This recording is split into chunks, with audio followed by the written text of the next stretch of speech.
mabilis nasira sa cellphone ko. Doon yung mga followers ko eh. 1K yung followers ko nun eh, tapos nasira.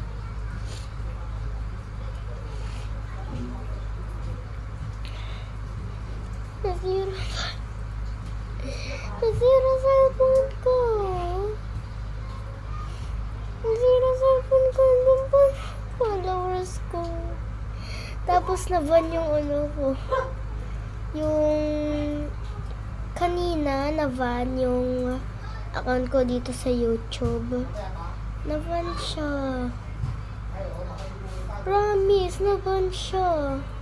Sabi ko nga, kanina ko to papaayos. Pinaayos ko sa ate ko. Galing niya pa na mag-ayos. Tapos bumalik na ulit yung mga video ko, pero hindi na bumalik yung iba. Dalawa lang mismo yung bumalik. Dalawa lang. Dalawang videos ko lang yung na-save ni ate. Di niya na lahat na-save. Kasi doon dami ko raw pinagagawa dito sa YouTube.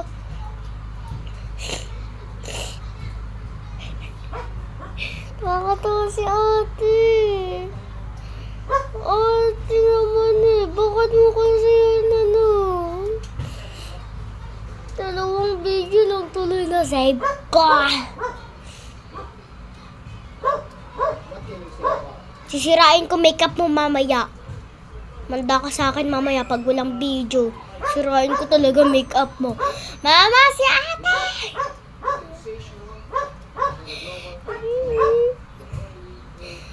Lagot ko talaga sa akin mamaya. Pag wala ng video, sisirain ko makeup mo. Paano kasi? Sabi mo. Ano sinabi ko? Ano sinabi ko? Mamaya ka sa akin pag walang video, sisirain ko talaga makeup mo.